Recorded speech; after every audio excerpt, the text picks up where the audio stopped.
Welcome to Never Shut Up. It's your boy Marcellus, Wiley. I should be whispering right now. Everybody's asleep, and this is like survivor right now. Look at the survivor mode I'm going through. Y'all know me on vacation. I'm going to let it go. I'm going to let it grow, and it's been crazy out here. Got to tell you guys, man, it's been a wild trip for real. But before I get into all that, got to thank you guys for all your viewership on Brings TV and Reese TV and your membership on YouTube, Wiley's World, where someone's going to get that swag away, that Friday swag away right here. This book right here, dropping some gems on how I got out of my conditions, my circumstances. So I never blamed them. I just said, hey, got to build up my character and get myself where I want to go, attain those goals, right? So check that book out. Got to be a member to get the free autograph copy. But I got you guys, right? So you know how we start off every show with, what's up with that dude? My God. It was crazy yesterday. So we're at this hotel that has 3 hotels combined that makes it one big mega resort. And you got access to all the different resorts and the different parks and different things they have going on. But one thing in particular, they got this water park, not a water park, the water park. This water park is silly, y'all. So let me tell you what we did. Yesterday, we show up. And you know the Wiley showed out, got there. And at first, mama wasn't there. She's setting up camp. So it's just me and the itty bitties. And the itty bitties, you got to start with the lowest, right? You got to start with the youngest. You can't just go to the big slides. Got to make sure that Olivia is good. So we started off little 3-foot slide. It's her whole height. So it's like me getting on a 6-foot slide. Like she's like, oh, this Empire State Building almost. And we going down it. She's loving life. Araya's loving life. MJ's bored as hell. He's like, come on, daddy, step it up. So I'm like, all right, bro. Telling y'all, it's muggy out here. Wait till I get to the story about the weather out here. So I'm like, dog, we got to just take care of little mama. It's all right. It's not always about you. So we doing a little 3-foot slide. They got another one, 5, 7, 10 foot. Now all of a sudden, she just losing. She in her zone. She is losing it. And we're having fun until mama showed up. And immediately MJ looked at me. I looked at him. We out of there, right? We went to the big boys and we got on something called, there were 2 options, like Inferno or Dragon Burst. Now, both of those sound like they're going to be hell, and both of them were. All right, one of them is the one we've all seen and probably been on, right? It's the one that goes down and you go straight down, but you're not even on the board for most of it. Stop looking at my finger, y'all. You're not even on the board for most of it. And then all of a sudden, you get that enema, you're like, ah. The hell is all this water up my butt and all that stuff, right? We didn't do that one. I don't think MJ was scared because he wants to do it today, but he looked at it twice. He took a double take. He didn't want to run through that hole. He saw Ray Lewis. He was like, ah. So we got on the Dragon Burst one. Now that Dragon Burst one still was crazy. Let me tell you about this one. Dragon Burst puts you in a capsule and you got to cross your arms and cross your legs and 3. Some lady gets on there. 3, like she just cleaning the house, but she just ordering you around. You're like, what? This don't feel right. 3, 2, 1. Let's go. And then when she says, let's go, you think you're going. She waits. Let's go. And then you, dog. You're like, what the hell just happened here? It was crazy. I was like, and it was the longest water ride I ever been on. On top of that crazy spot that dropped in the beginning, it was like a minute long, like, I got to the bottom because MJ went first, and he was like, Dad, that's my number 1. That's my number 1. I was like, dog, I can't lie. That was insane. So we'll be back there again today. But that wasn't even the highlight. Let me start with the low light before I get to the highlight. The low light was I just got weak. When they said go, I was like this, and I hit my elbow on the side of the capsule going straight down, probably 100 miles an hour. And even these kids came up to me after I went. They were like, are you okay? Wow, you should have heard how that sounded. It sounded like it hurt. You okay? I was like, yeah, I'm okay. Just trying to be tough on them kids. That stuff hurt. All right, so after that, we just went to the other part of the water park where everyone could have fun. You've seen it before with that $9 million not $1 million, 9 million gallon cup, and it just fills up, and then it starts tipping, and it probably did cost $9 million, and woof, and just lets the water go. Kids had a ball, man. It was an amazing time yesterday. And we are creatures of habit, so we'll be right back there again today. All right, y'all, let's get into some people who are habitual line steppers, creatures of habits of or a gummy or two. Marijuana, and the NCAA committee wants marijuana dropped from its banned drug list. Should marijuana be legal in college and pro sports? That's the conversation. Let's have it. There was an NCAA panel calling for the removal of marijuana from the organization's list of banned drugs, suggesting that testing should be limited to performance-enhancing substances. I can see Sha'Carri Richardson somewhere right now getting her nails done, talking about, I told y'all, all smiling and giggling. She's about to get redeemed in this moment because we all know how things are changing rapidly in our country with the laws and legalization of marijuana, but it seems like athletics is lagging behind. So the proposal was released to the Committee on Competitive Safeguards and Medical Aspects of Sports, boring, and it will mark a big change for the NCAA, obviously. So they recommend that you halt the cannabis test at such events until a final decision is made, likely this fall. Y'all hear that? They're already trying to implement it right now and then say, let's just see what happens in the fall. Loving this. Now it comes as we're seeing all of the medical and recreational marijuana use being used in this country. And the athletes like, don't we live in this country? So since we live in this country, can we smoke weed? And it's not a performance enhancer like you guys say it is. So the committee noted in December, because they've been testing this for a while, good Lord, it's hot out here, that marijuana and its byproducts are not considered performance-enhancing substances. Instead of focusing on penalties for cannabis use, the panel suggested stressing policies that focus on the potential threats from marijuana use and the need to reduce the harm and use of cannabis products, right? So focusing on the problematic cannabis use and those causes, if you find them. And the committee also wants to provide schools with additional guidelines about cannabis. Let's talk. Y'all smoke weed? Y'all do that doobie? Whatever it is. Look, I had so many teammates out there that did it. And they didn't tell me they did it before games, but certainly before practice, certainly after practice, certainly throughout the work week.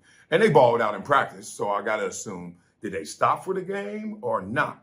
And I never pressed them on that issue because at that time, it was just illegal. So if somebody tell you something illegal, you ain't asking more questions because you're like, dog, I ain't the feds, right?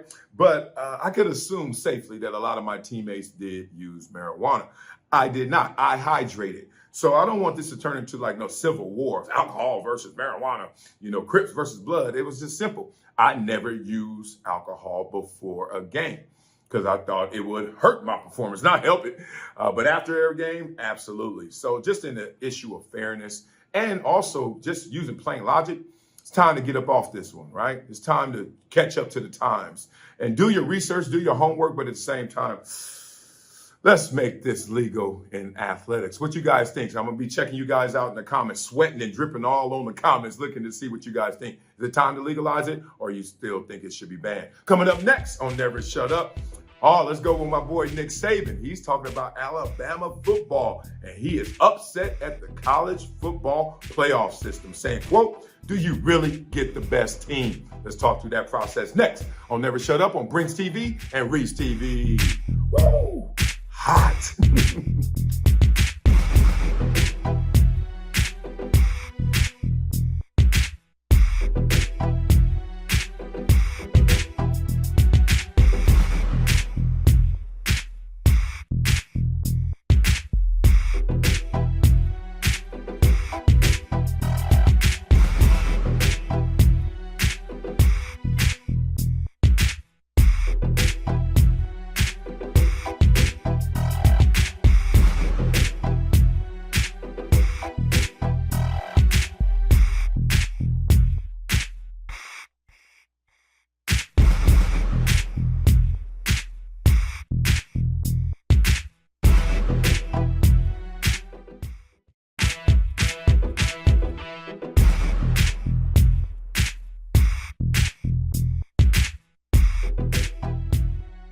Welcome back to Never Shut Up. It's your boy Marcellus Wiley, thanking you for your viewership, Prince TV, Reese TV, and your membership on Wiley's World, YouTube. Who gonna get this bestseller? Who gonna get this holla holla?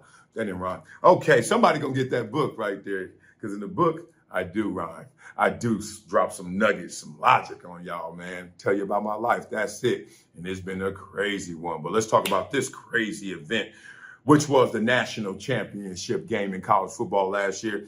Got Nick Saban talking that talk about how the college football playoff system doesn't get it right. Quote, do you really get the best team? So we know Alabama finished last year 11-2 in the season and didn't make the college football playoff.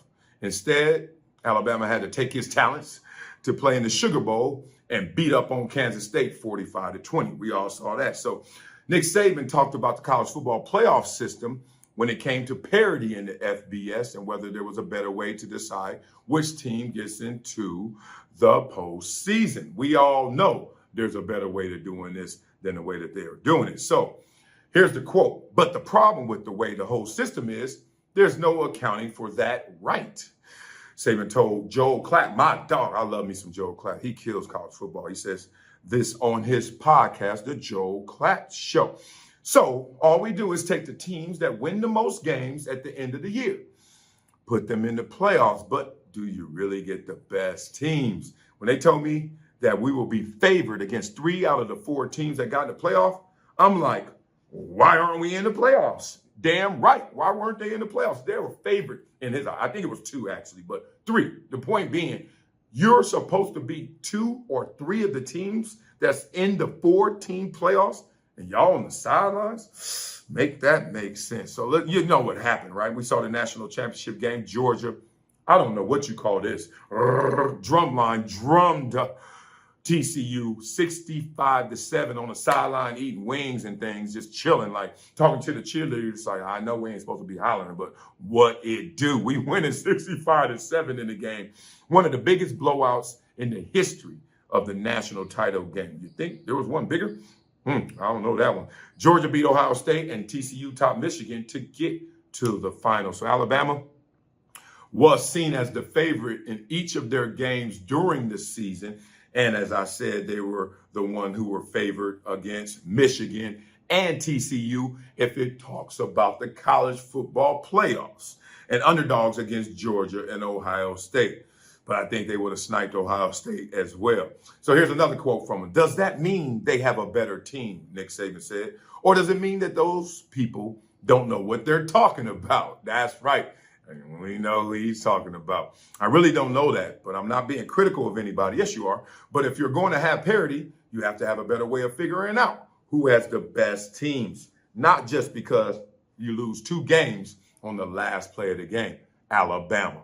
Right? So now we look at this whole system like, bruh, we see the flaws. After that game right there, I think it came to all of our attention, national conversation of the fact that y'all got real big problems. Like, this can't be the end result. So some people immediately run to expansion. Some people run to the fact that, hey, no, it can't be expansion. We just got to figure out how we're going to make this situation work. How can we get this system better? Because right now, this ain't good enough. Here's his last quote. He says, that knocks you out when you may be better than somebody else who didn't have the same circumstances that they had played. All right, Nick Saban, you need to go to class too. Join some of them boys and that they had played. That's how I talk. You shouldn't talk like that if you're Nick Saban. All right, so look, the college football playoff will expand for the 2024 season. So like I said, we're going to run to expansion thing that's going to fix our problems. No, that's just going to address some of the symptoms. The illness is, how do you properly measure the best teams with everyone having an uneven road to getting to their destination? Everybody wants to be undefeated. If you're undefeated, you're in the top program, big program, FBS program, you're going to be in the playoffs. Simple as that. Even if you're a Cinderella team, a dark horse, you win all your games, kind of hard to deny you. But they try to keep you at number 5 for all the year, right? They don't want you in there. It's hilarious. They'll be like, dog, that team sucked. No, they don't suck. They won all their games. But who did they play? Well, it don't matter. Whoever they played, they beat them. But still, would they beat Alabama? I don't know. They didn't play Alabama. And that's how we end here every year. Now, it's usually not that drastic, right? Usually it's not that bad in the sense of, Alabama, y'all not going to be on the outside, and then we're not going to watch a 65-7 beatdown. So that made it so extreme, we had to address it and become a national conversation. But who can't agree with Nick Saban in this situation? Who doesn't? Like, everyone believes that Nick Saban got this one right in terms of y'all system flawed, and stop doing that, because we should have been in there and we would have certainly done better than what that end result was. So what do you guys recommend for the college football playoffs to properly identify the top 4 teams? More importantly, to not see what we saw again last season. I don't know, a few months ago. Coming up next on Never Shut Up. Oh, man, we got to talk through this one. Bill Simmons is on a roll right now. Hot take at the hot take at the hot take at the pancake. That's what's going on over there at the Ringer. Let's talk through what he's saying right now. And some people agree, but many don't. That's next on Never Shut Up on Brinks TV and Reach TV and Sweat TV right now. God dang.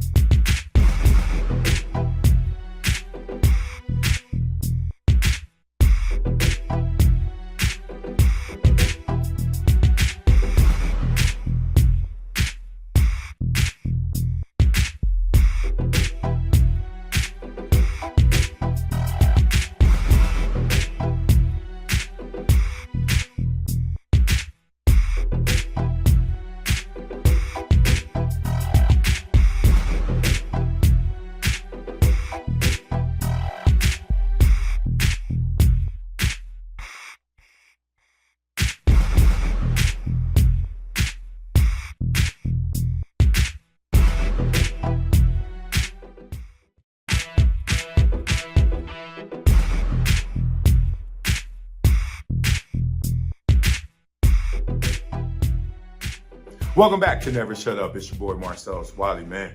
Woo! Thanking you guys for your viewership on Brinks TV, Reach TV, and Sweat TV. It's hot outside, mama. And your membership on Wiley's World YouTube. Somebody gonna get this. And this thing right here is a bestseller. Yes, Amazon says so. And they got Bruce Smith, they got Magic Johnson, all the love in there for the foreword. But man, let's talk about a word that's being dropped by Bill Simmons right now. Grifter. Woo, who is he talking about? Oh, man, it seems like he's just mad at everybody right now, just pissing everybody off. That's what they say in these headlines right now, because Bill Simmons had three successful, controversial takes that has people kind of looking at him like, what you talking about, Bill Simmons? All right, here's the first one. The biggest one came last week when on his podcast, the Bill Simmons podcast, which is huge, he said about Prince Harry and Meghan Markle are bleeping, with an F word, grifters, right? After they exited their deal with Spotify without much to show for it. The fucking grifters. See, I do curse. Says Simmons, that's the podcast we should have launched with them. I got to get drunk one night and tell the story of the Zoom I had with Harry to try and help him with a podcast idea. It's one of my best stories. Man, woo, I got something to chime in on this one too, but let me get through this read first. So Simmons' status as a high-up executive at Spotify helped that quote go viral and way beyond the sports and pop culture world that the sports guy usually occupies, right? Plus, this wasn't his first time criticizing them. He even did it when they were on Spotify. So don't think that Bill Simmons got tough, start poking his chest out when they left Spotify. Nah, he was talking this when they were still there. Here's another quote. Shoot this guy to the sun. He told him to shoot him to the sun. I'm so tired of this guy. What does he bring to the table? He just whines about shit and keeps giving interviews. Who gives a shit? Who cares about your life? You weren't even the favorite son. Oh my God. I can't stand him. So tired. I'm so embarrassed. Fucking have to share Spotify with him. The guy sucks. Look, I'm going to protect the guilty. So that means I can't say names and I can't get too detailed about this because it will kind of circle in on that person who knows this. But what Bill Simmons is saying, let's just say a lot of people in the inner circles of Hollywood and this world now of how they're translating their stardom, Princess Markle and Prince Harry, into like collateral and monetizing it. It's not the first time I heard this about them. I know somebody closer to them than anybody That may give it away, but it shouldn't. Hopefully it doesn't. Anybody, the closest person to them, would subscribe to this in terms of what they're going through and what they're doing right now. That's all I'm going to say without getting that person in trouble. But they told me this years ago. And I was like, really? And then you watch them. I ain't going to lie. Every time I watch them in an interview, I'm like, wow, Agenda 101. What are y'all trying to do? So a lot of the issues came from the fact that they signed up to do a Spotify deal. And Megan, she did her part. She did 12 episodes, but she's big time. 12 episodes in a few months, and then was like, all right, won some awards and did her thing. Led the US and UK charts for a few weeks there, did her thing. But they were expecting a lot more content, and they have not gotten that content to the point where there was an exit from Spotify by the royal couple, right? So I always like to play this thing. Now I'm going to start bringing this device to the show. It's called Looking at Stories in HD. That means hypothetical detective, right? I'm trying to act like I know, even though I don't. So it's basically speculation, conjecture, but it's in HD. So my hypothetical detective is telling me that Bill Simmons is accurate in this one. Dead on with them people, man. They over here just trying to make money off of their name, off of their experiences, maybe sometimes grandizing it, and you know what I'm saying? Glamorizing it over there, trying to sensationalize it, some of those things. So interesting about them, right? Let's just say I'm not the biggest fan, but that doesn't mean I hate them. Everything I know, which is very little, not enough to get my attention. All right, so then Bill Simmons wasn't done. He got a second one. On another podcast, he talked about Bradley Beal, who was traded to the Phoenix Suns, we just saw. And he said he wouldn't have made any difference on that team over Landry Shamet, who was included in the deal with Chris Paul to go to the Wizards, right? Now, we know Denver won that series 4-2, and we also know that Landry Shamet averaged 8 points in that series. So Bill Simmons is basically saying that Landry Shamet had a greater impact in the series that Bradley Beal would have, averaging 8 points. What you talking about, Bill? What you talking about, Simmons? Like, come on, man. I don't even got to go too deep into that. I ain't going to waste y'all time. That's that BS, not Bill Simmons. That's just that BS. Like, ain't no way. Bradley Beal won't even shoot and get 8 points. Like, I don't know how, but he's just that good. He going to get 8 points without even shooting. So I'm not going to dive into that one too much. The third one, oh, man, this is when he was talking about Zion Williamson and the trade that's going to happen, he says, by Thursday's draft, right? The Zion thing, quote, is a real subplot. I had somebody tell me yesterday that I trust that he will not be on the Pelicans by Thursday. Now, this take isn't breaking news if it happens or not. I mean, look, even the girl on the internet, what is she, the porn star, whatever, OnlyFans, I don't know what you want me to call them. Y'all stop telling me, I can't call them a stewardess anymore. I got to call them flight attendants. So I don't know what she is, but a porn star. She's saying that she got sex tapes of Zion right now, so y'all better trade him. Threats like that usually land somewhere, so I don't know about this situation right now. But if you look at it, given his status and clear desire to be seen as a newsbreaker, Bill Simmons is, I can see him getting out there saying this, but also obviously support it. He knows his platform. He knows it's going to reach a lot of people, and he loves his credibility, right? Who doesn't? So you're not going to say anything out of turn, even if it's not accurate. Remember that. You may hear something, but it doesn't come to life. Doesn't mean that Bill Simmons is a fraud. Doesn't mean Bill Simmons got it wrong. It means that the information was either wrong or two, things change, right? And people change their mind. And usually nothing gets done to a deadline. So what y'all think of these three hot takes? What do you think about Prince Harry and Meghan Markle? I feel weird even asking y'all that. I know.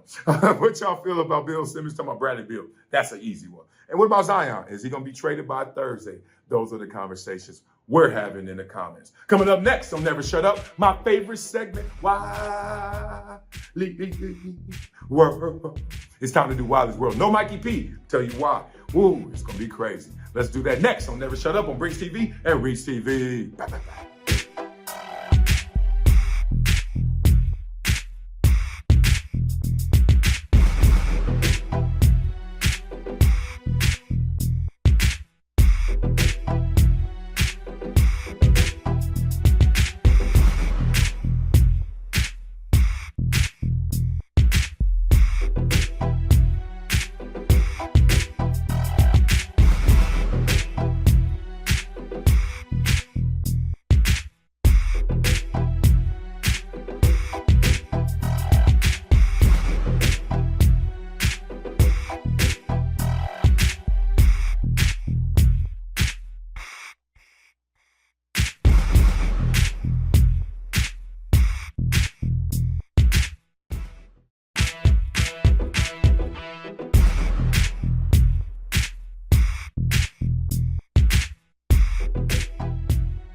Welcome back to Never Shut Up. It's your boy Marcellus. Wiley, thanking you guys for your viewership. Brinks TV, Reese TV, Sweating TV, and your membership YouTube Wiley's World, where somebody's gonna get hooked up. Game. This is game. This is gonna be free game on Friday swag away. I will hook you up. But right now, I'm not gonna bring in Mikey P because Mikey P, he talked too much. He told me he wanted to come out here. He wanted a plane ride. He wanted a flight out here. So, you know me, I just sent that to Delta. Now he on his way. So he in the air right now on his way down here to the sweat factory.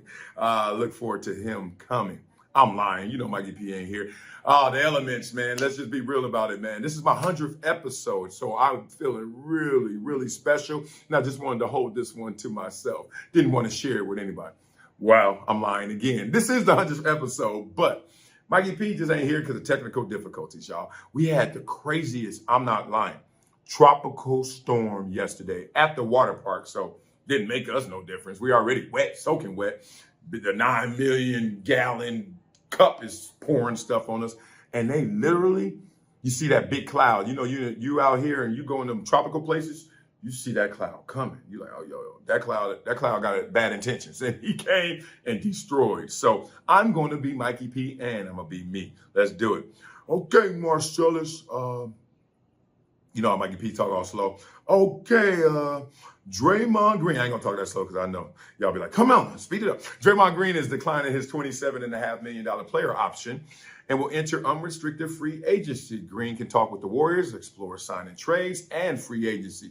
This is the first domino to fall for the Warriors. Do you think Draymond should go back to Golden State? I think it's weird.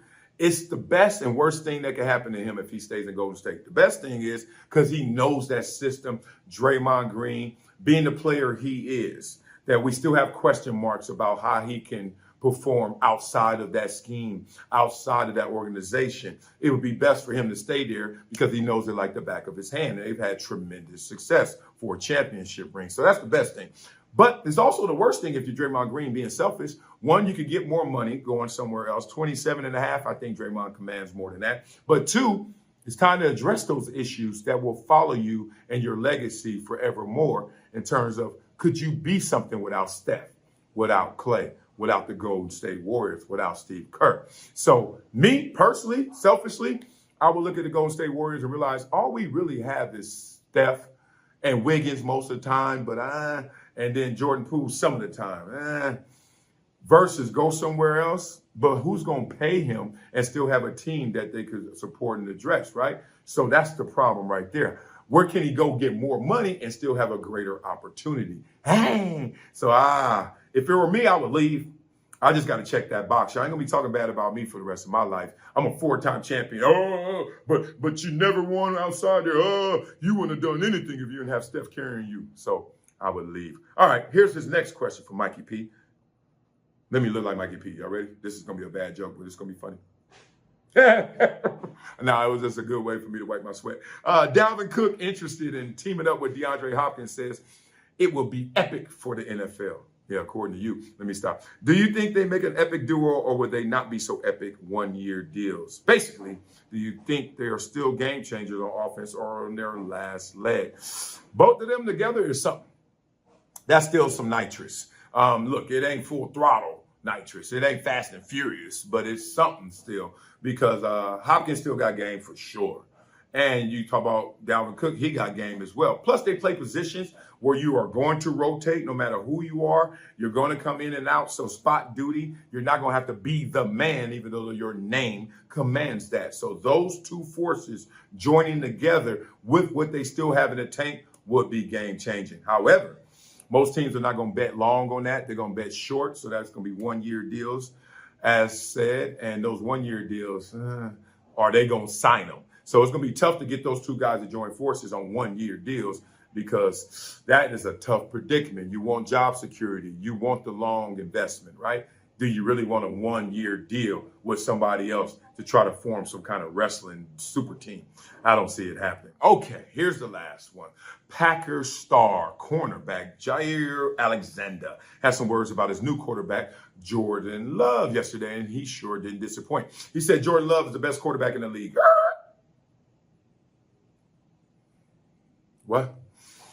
Support your teammate, man. Support your boy. I get it. Don't lie. Don't lie. He said Jordan Love's best quarterback in the league. Yeah, you heard me right. So wild that I had to read it 5 times to believe my eyes. Those are Mikey P's words. Do you think Jaire's comments actually put more pressure on Love to succeed? And would you rather Jaire stay quiet or talk up his quarterback? Pressure, I'm not into the whole pressure conversation. It's enough pressure playing football. It's enough pressure completing the pass. It's hell out there to play football. So y'all on the outside, I don't think y'all have as much influence as you think or as much as people say you do. Why? Frankly, just because if your focus is on in front of you, your opponent, and your focus is on getting the most out of you, you really don't have much more time to focus on anything else, including what people expect of you. You better expect it of yourself. When athletes say that cliche, believe them, because they put a lot of pressure on themselves. I know I did, and I know a lot of guys do. A lot of guys do. So I'm just looking at the situation like you can say what you want. Doesn't mean that ball going to go in the end zone. Doesn't mean that boy going to catch that rock. Don't mean I'm going to complete that 60-yard bomb. So talk all you want. I don't mind it. But talk within reason, just because then it becomes laughable. And you don't want someone laughing at somebody who's trying to climb up that hill just yet. But what does that matter? Laugh all you want as long as I'm balling. So that will do it, Mikey P. Please leave the screen. All right, see you later, big dog. All right, y'all. Y'all know how we finish every show with a Wileyism. This one from the OG, my grandma, Gigi, gangster grandma. Rest in peace, man. OG, right there. Blackie, as we used to call it. All closed eyes ain't sleep. Say that again. All closed eyes ain't sleep. If y'all saw me one day doing this, please believe me, I am meditating. Please believe me, I am out here right now processing my next move. Please believe me that I am planning for something great. All closed eyes ain't sleep, bruh. You know, a lot of times in this world, we'll misjudge someone who is quiet, who is meek, or who takes time to themselves to really just game plan instead of always just attacking. First gear, first gear. I'm always in first gear, always looking for something new, right? Some of those guys, they don't necessarily prepare for the course versus someone who takes their time, just like, and you may be like, man, wake up. Wake up for what? Where you going? Tortoise and hare kind of concept, right? You want to be in first gear. You want to be the hare. And I want to be the tortoise. Like, okay, let's go, right? That's simple as it is. Like in football, what we have built in as a concept that really illustrates this is the huddle. The huddle is when we close our eyes, okay? All right, everybody, come here. Come bring it here. We're going to run X4, 3X, 9-6, 7-4, 36, 26, 97, 14, pass, clock. Right? Break. What did I just say? I have no idea. That's why I got to close my eyes. And I didn't play offense in the NFL. You can tell by that play. Let's keep it simple. 38 counter. Break. All right, now you got to envision it. You close your eyes, you get in that huddle. The huddle is a collective closing of the eyes. Everybody, all right, what are we going to do? That's what we're doing. Now let's go do it. That's what you got to do in life. Close your eyes. Think about it. Think through it. Then go do it, right? Instead of always, oh, I'm good. I'm ready. That hurry up, get everybody tired, including y'all. So just remember, man, whatever you got in front of you, it's all good. Take a step back, you know, relax. Even maybe, I don't know, close your eyes, because all closed eyes ain't sleep. That'll do it for today's sweaty edition of Never Shut Up. Dog, I ain't lying. When I say the weather out here is silly, y'all see this lush back here, all of this? Yeah. It gets here because of, hopefully it won't rain like it did yesterday and knock my Wi-Fi off and all that crazy stuff. But if it does, I'm still here for y'all. That's what it is. That's what it do. Much love to you guys, and I'll talk to y'all tomorrow. Peace.